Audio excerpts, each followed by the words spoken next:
सभी को good morning.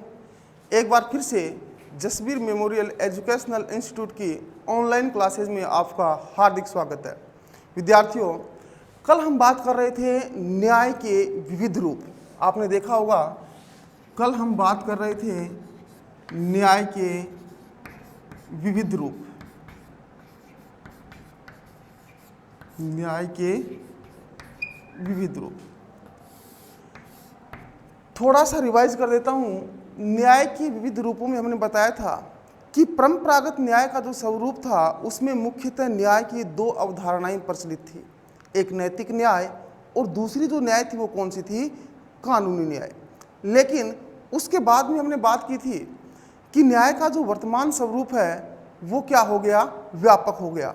और व्यापक इतना हो गया कि न्याय के वर्तमान स्वरूप के अंतर्गत हम ना केवल नैतिक और कानूनी न्याय को पढ़ेंगे बल्कि नैतिक और कानूनी न्याय के अलावा अन्य न्याय भी पढ़ेंगे, जैसे राजनीतिक न्याय, सामाजिक न्याय, आर्थिक न्याय, यानी कि इनका भी क्या करेंगे, अध्ययन। जिसमें से कल हमने नैतिक न्याय के बारे में बताया था आपको। न्याय का जो पहला रूप था वो कौन सा था, नैतिक न्याय। इस नैतिक न्याय के बारे में हमने कल चर्चा की थी। चर्चा क्या की थी, जरा ध्यान से देखो। मैंने कहा कि प्राकृतिक नियमों और प्राकृतिक अधिकारों पर आधारित जीवन व्यतीत करना ही क्या है, नैतिक न्याय है। फिर उसके बाद में हमने ये बताया कि नैतिक न्याय जो है वो किस पर आधारित है, नैतिकता पर।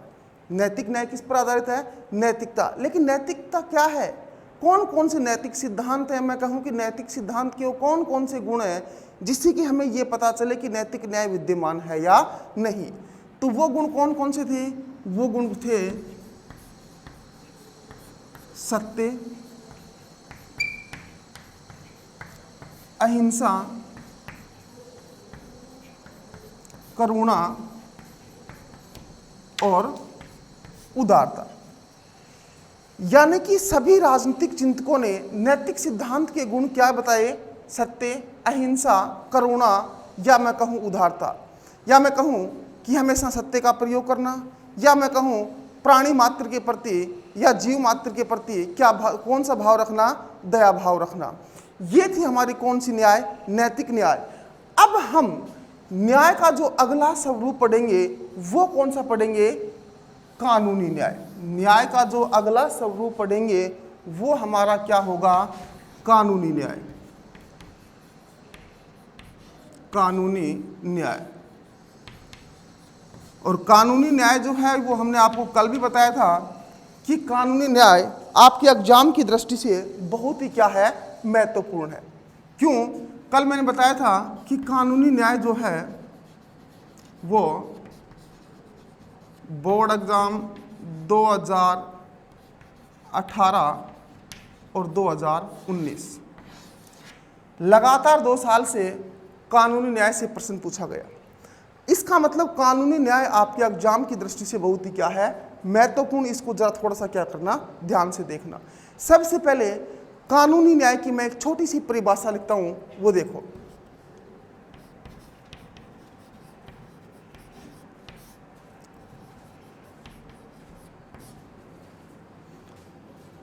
कानूनी न्याय के अंतर्गत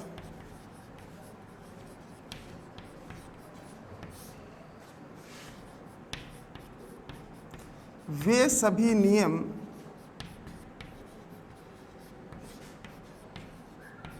तथा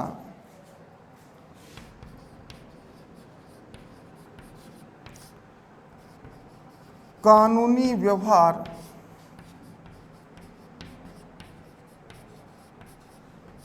सम्मिलित हैं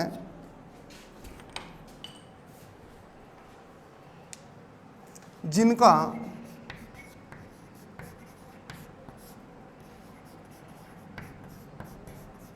नागरिक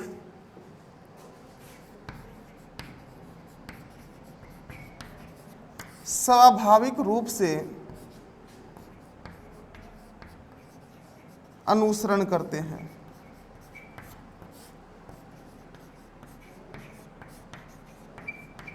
जरा ध्यान से देखो, हो सकता है आपसे क्वेश्चन पूछ लिया जाए 1 नंबर का कि कानूनी न्याय से आप क्या समझते हैं, तो क्या कहोगे कि कानूनी न्याय के अंतर्गत वे सभी नियम तथा कानूनी व्यवहार सम्मिलित हैं जिनका लोग या नागरिक किस तरह से अनुसरण करते हैं? स्वाभाविक रूप से क्या करते हैं? अनुसरण, यानी अपने आप ही क्या करते हैं?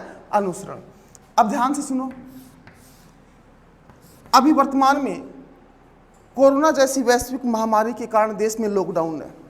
अलग अलग नियम या कानून बना रखे कि नहीं बना रखे, सब जानते हो। अगर आप मास्क पहन के नहीं जाओगे तो आप पे जुर्माना है, अगर आप सोशल डिस्टेंसिंग का पालन नहीं करोगे तो आप पे जुर्माना है कि नहीं? ठीक उसी प्रकार इसका मतलब आपको ये पता है कि अगर हम मास्क नहीं पहनेंगे तो क्या लगेगा? जुर्माना लगेगा। इसके लिए हम घर से जैसे ही बाहर निकलते हैं तो क्या पहनते हैं? पहले मास्क लगाते हैं। क्यों? क्योंकि आप जानते हो कि अगर हम मास्क पहन के बाहर नहीं निकलेंगे तो क्या लगेगा? जुर्माना। यानी कि आप स्वाभाविक रूप से अपने आप ही उन नियमों का अनुसरण या पालन कर रहे हो कि नहीं कर रहे हो? ठीक उसी प्रकार से कानूनी न्याय में भी वे नियम या मैं कहूं कि वो कानूनी व्यवहार सम्मिलित होते हैं जिनका लोग स्वाभाविक रूप से क्या करते हैं? अनुसरण, या मैं कहूं अपने आप ही लोग क्या करते हैं? उसका पालन। क्यों पालन? इसलिए करते हैं क्योंकि नागरिक इस बात को जानते हैं कि अगर हम उन कानूनों का या नियमों का पालन नहीं करेंगे तो क्या मिलेगा? दंड मिलेगा। तो इसलिए सभी लोग कानूनी न्याय के अंतर्गत जो नियम व कानून शामिल हैं उनका स्वाभाविक रूप से क्या करते हैं? अनुसरण करते हैं।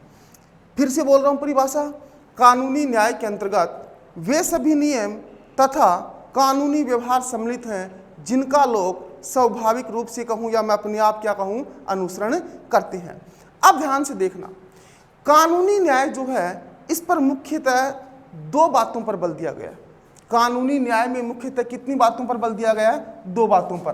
परिभाषा मिटा रहा हूं, अगर किसी को स्क्रीनशॉट लेना हो तो ले सकते हो।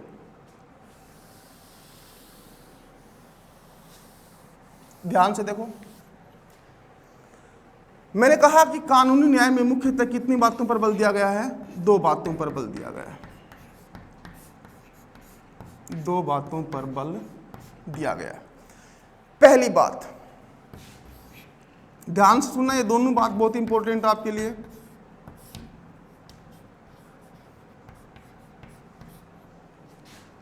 सरकार द्वारा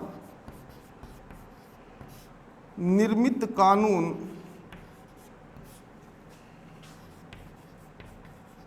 न्यायोचित होने चाहिए।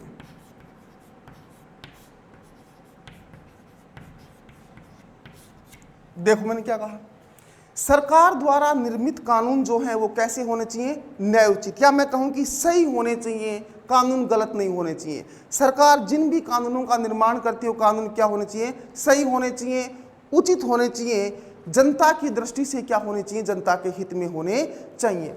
अब जैसे मैंने यहाँ पर लिखी सरकार द्वारा निर्मित कानून, इसका मतलब कानूनों का निर्माण कौन करती है?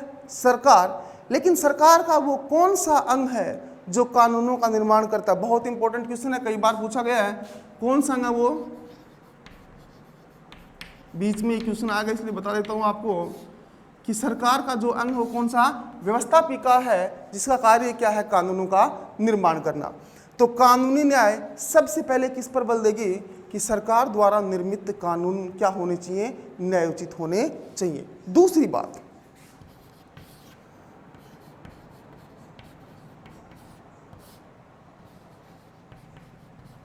सरकार द्वारा कानूनों को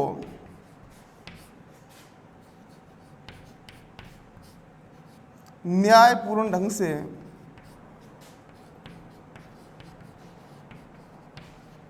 लागू करना चाहिए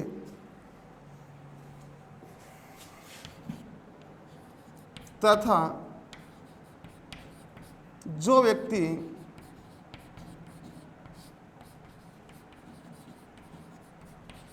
कानूनों का पालन नहीं करते तथा जो व्यक्ति कानूनों का पालन नहीं करते उन्हें दंड दिया जाना चाहिए।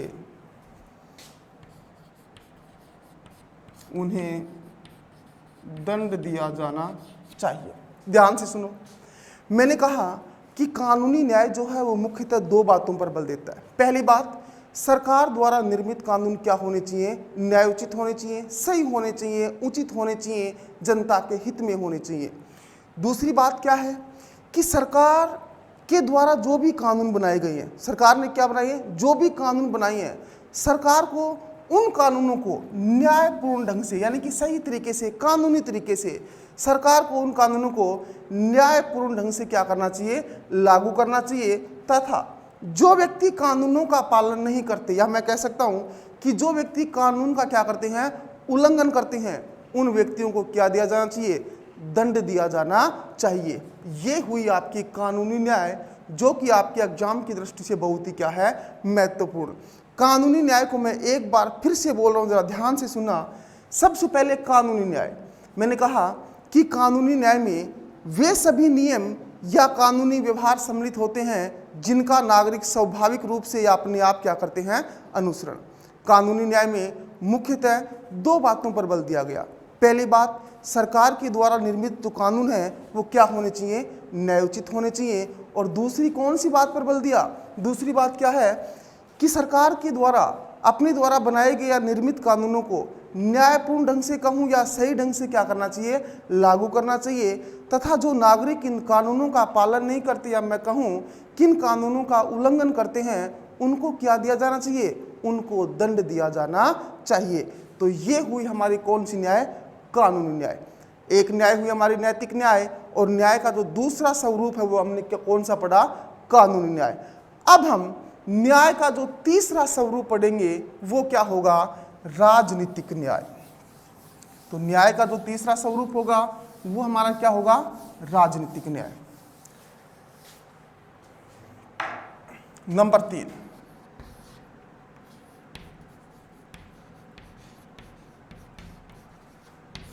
राजनीतिक न्याय। सबसे पहले हमें इस बात का पता होना चाहिए कि राजनीतिक न्याय का अर्थ क्या होता है। तो छोटी सी बात लिखता हूं, राजनीतिक न्याय का अर्थ, राजनीतिक न्याय का अर्थ क्या है,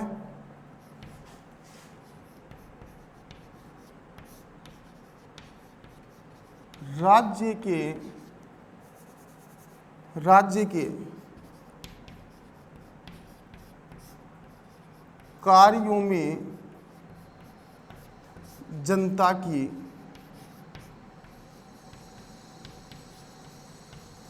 भागीदारी है। ध्यान से देखो क्या लिखा मैंने, राजनीतिक न्याय का अर्थ क्या है, राज्य के कार्यों में जनता की भागीदारी। समझ में आया? यानी कि अगर राज्य के कार्यों में जनता भाग ले रही है, या मैं कहूं कि राज्य कार्यों में जनता भाग ले रही है, जनता की भागीदारी है, तो राजनीतिक न्याय प्राप्त है। लेकिन अगर राज्य के कार्यों में जनता की सहभागिता नहीं है, या मैं कहूं कि राज्य के कार्यों में जनता की भागीदारी नहीं है, तो हम वहां पर नहीं कह सकते कि राजनीतिक न्याय प्राप्त है। वहां पर राजनीतिक न्याय प्राप्त नहीं है। राजनीतिक न्याय कहां प्राप्त होगी, राजनीतिक न्याय वहीं प्राप्त होगी जहां पर राज्य के कार्यों में किसकी भागीदारी है, जनता की। यह तो हुआ राजनीतिक न्याय का अर्थ। अगर मैं इसके आगे थोड़ा सा राजनीतिक न्याय के बारे में आगे चलूं, तो राजनीतिक न्याय में किसको, एक शब्द को याद रखना, राजनीतिक न्याय में समानता को महत्वपूर्ण स्थान प्राप्त है। किसको, समानता को। राजनीतिक न्याय में समानता को बहुत ही क्या माना गया, महत्वपूर्ण। क्यों? क्योंकि राजनीतिक न्याय जो है वो किसको, असमानता तथा भेदभाव का क्या करता है, विरोध करता है। असमानता तथा भेदभाव का क्या करता है, विरोध करता है। मेरी बात समझ में आ गई? यानी कि राजनीतिक न्याय किसका समर्थक है, समानता का। राजनीतिक न्याय के अंतर्गत सभी को क्या प्राप्त है, समानता प्राप्त है। सभी को क्या प्राप्त है, एक समान अवसर प्राप्त है। सभी को क्या प्राप्त है, एक समान अधिकार प्राप्त हैं। राजनीतिक न्याय जो है वो असमानता और भेदभाव को क्या करता है, अस्वीकार करता है, इसका क्या करता है, विरोध करता है। अब सुनो, एक राज व्यवस्था के अंतर्गत या मैं कहूं कि राजनीतिक न्याय के अंतर्गत, राजनीतिक न्याय के अंतर्गत राज व्यवस्था का यह दायित्व है कि सभी व्यक्तियों को समान अधिकार तथा समान अवसर प्राप्त होने चाहिए।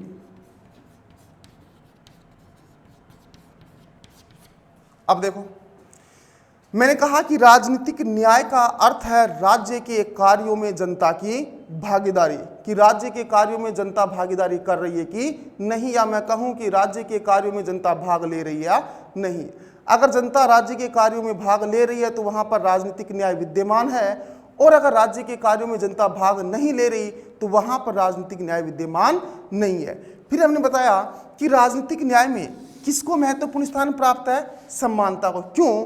क्योंकि राजनीतिक न्याय में असमानता और भेदभाव को अस्वीकार किया गया है।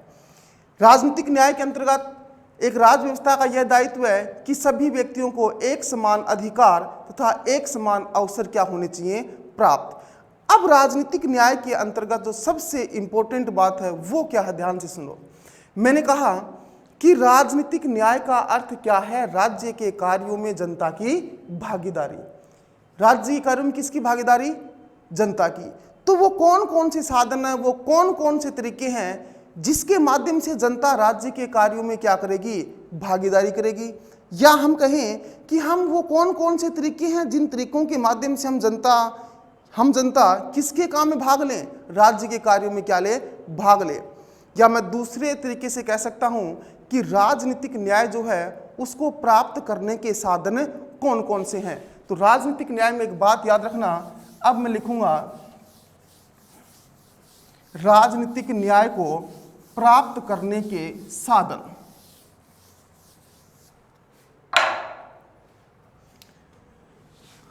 राजनीतिक न्याय को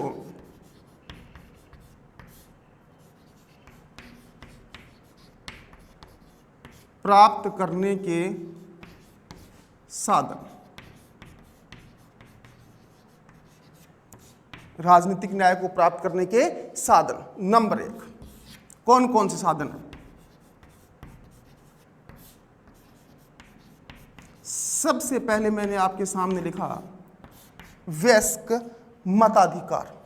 वयस्क मताधिकार का मतलब क्या हुआ कि एक समान आयु प्राप्त सभी नागरिकों को मत देने का क्या होना चाहिए, अधिकार। यानी कि जैसे भारत की मैं बात करूं तो भारत में कितने वर्ष के नागरिक को,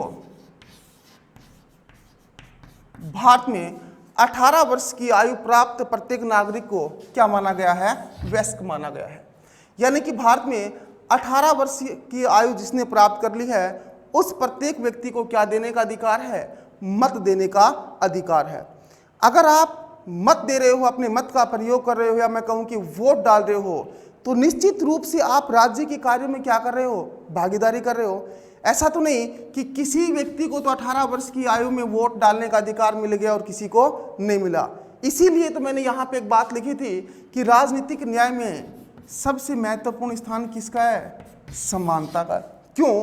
क्योंकि जिस किसी ने भी भारत में 18 वर्ष की आयु पूरी कर ली उसको क्या है, मत देने का अधिकार है। और अगर आप मत दे रहे हो इसका मतलब क्या कर रहे हो, राजनीतिक या मैं कहूँ राज्य के कार्यों में क्या कर रहे हो, भागीदारी निभा रहे हो। तो नंबर 1 बात, वयस्क मताधिकार राजनीतिक न्याय को प्राप्त करने का सबसे मुख्य साधन है। नंबर 2,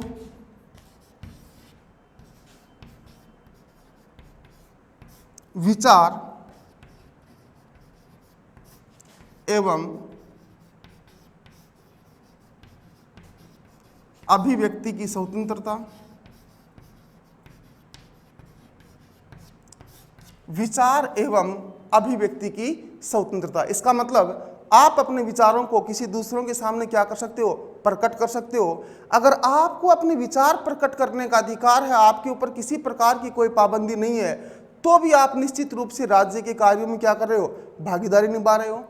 तीसरा जो साधन है वो क्या है,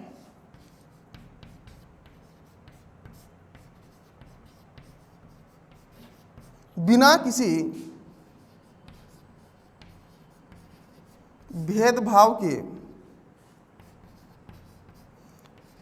बिना किसी भेदभाव के सार्वजनिक पदों पर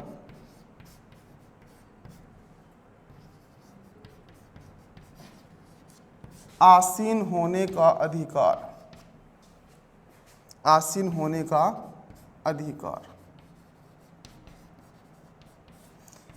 यानी कि सार्वजनिक पदों को प्राप्त करते समय या सार्वजनिक पदों के वितरण के समय किसी प्रकार का भेदभाव नहीं होना चाहिए।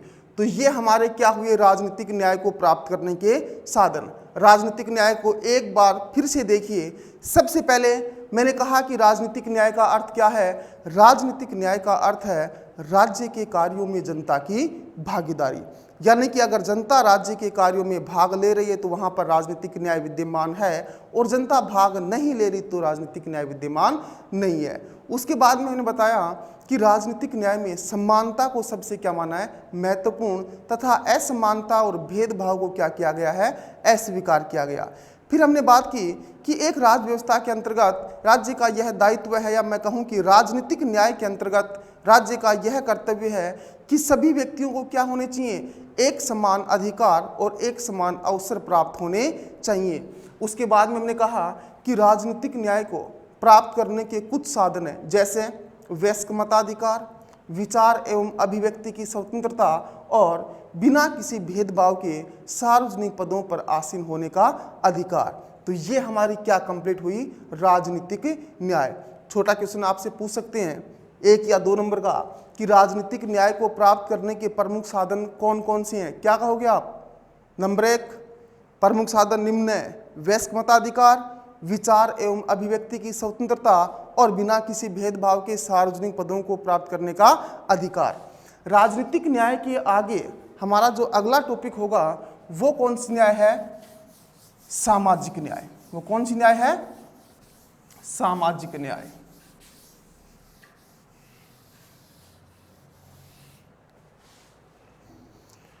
देखिए नंबर 4,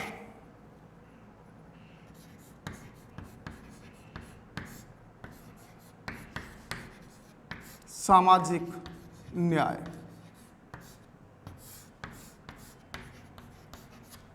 सबसे पहले सामाजिक न्याय का मतलब क्या होता है, या मैं कहूं कि सामाजिक न्याय किसे कहते हैं। एक छोटी सी परिभाषा के माध्यम से हम सामाजिक न्याय को समझेंगे। देखो,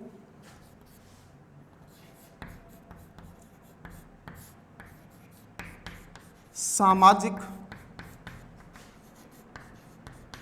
स्थिति के आधार पर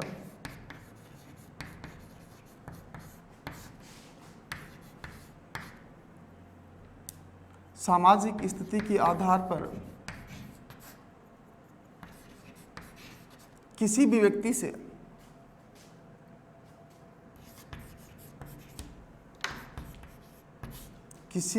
से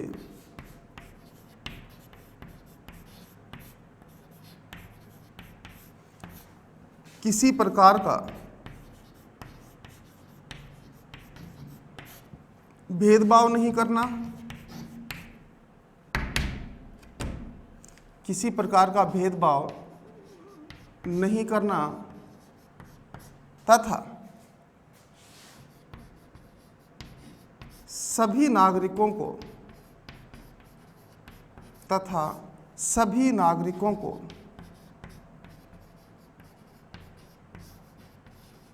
व्यक्तित्व के समान अवसर प्रदान करना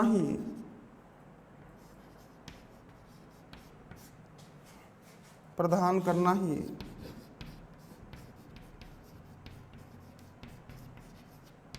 सामाजिक न्याय है, या मैं कह सकता हूं सामाजिक न्याय का आधार है। ध्यान से देखो हमने परिभाषा क्या लिखी। सामाजिक स्थिति के आधार पर किसी भी व्यक्ति से किसी प्रकार का भेदभाव नहीं करना तथा सभी नागरिकों को व्यक्तित्व के समान अवसर प्रदान करना ही क्या है, सामाजिक न्याय है, या मैं कहूं कि सामाजिक न्याय का क्या है, आधार है। सबसे पहली बात आपके सामने एक चीज आई, क्या, सामाजिक स्थिति, कि सामाजिक स्थिति के आधार पर किसी भी व्यक्ति से किसी प्रकार का भेदभाव नहीं करना। सामाजिक आधार का मतलब, जैसे मैं कहूं फॉर एग्जाम्पल, बहुत इंपॉर्टेंट बात है, धर्म, जाति, लिंग, वंश, ये है सामाजिक स्थिति, कि धर्म, जाति, लिंग, वंश के आधार पर किसी भी व्यक्ति से किसी प्रकार का भेदभाव नहीं करना ही क्या है, सामाजिक न्याय। और साथ ही साथ सभी व्यक्तियों को अपने व्यक्तित्व के क्या होने चाहिए, एक समान अवसर प्राप्त होने चाहिए, यही क्या है, सामाजिक न्याय। बहुत सरल सी परिभाषा है। सामाजिक स्थिति के आधार पर कहूं या मैं कहूं धर्म, जाति, लिंग, वंश के आधार पर किसी भी व्यक्ति से किसी प्रकार का भेदभाव नहीं करना ही क्या है, सामाजिक न्याय है। या मैं कहूं कि सभी व्यक्तियों को व्यक्तित्व के एक समान अवसर प्रदान करना ही क्या है, सामाजिक न्याय। इसके आगे अगर मैं थोड़ा सा और चलूं तो सामाजिक न्याय के अंतर्गत राज्य का यह कर्तव्य है कि राज्य को, या मैं कहूं राज्य का यह कर्तव्य कि व्यक्ति को अच्छा जीवन जीने के लिए, एक व्यक्ति को अच्छा जीवन जीने के लिए राज्य को क्या प्राप्त करनी चाहिए, राज्य को क्या उपलब्ध कराना चाहिए, राज्य को सुविधाएं, या मैं कहूं राज्य को सुविधा उपलब्ध करानी चाहिए, राज्य को सुविधा उपलब्ध करानी चाहिए। ध्यान से देखो, मैंने कहा सामाजिक स्थिति के आधार पर मैं या कहूं मैं धर्म, जाति, लिंग, वंश के आधार पर किसी व्यक्ति के साथ किसी प्रकार का भेदभाव नहीं करना ही क्या है, सामाजिक न्याय। तथा साथ ही साथ सभी व्यक्तियों को अपने व्यक्तित्व के एक समान अवसर प्रदान करना ही सामाजिक न्याय का प्रमुख क्या है, आधार। सामाजिक न्याय के अंतर्गत एक राज्य व्यवस्था का या एक राज्य का यह कर्तव्य है कि व्यक्ति को अच्छा जीवन जीने के लिए उन्हें क्या कराएं, अच्छी अच्छी सुविधाएं उपलब्ध करानी चाहिए। ये हुई हमारी सामाजिक न्याय। इसके बाद में न्याय का हमारा एक स्वरूप और बच गया, वो कौन सा, आर्थिक न्याय, जिसकी बात करेंगे हम कल। आज के लिए इतना ही। आशा करता हूं कि आज हमने न्याय के जो भी स्वरूप बताए हैं सभी को समझ में आ गए होंगे। सभी को धन्यवाद।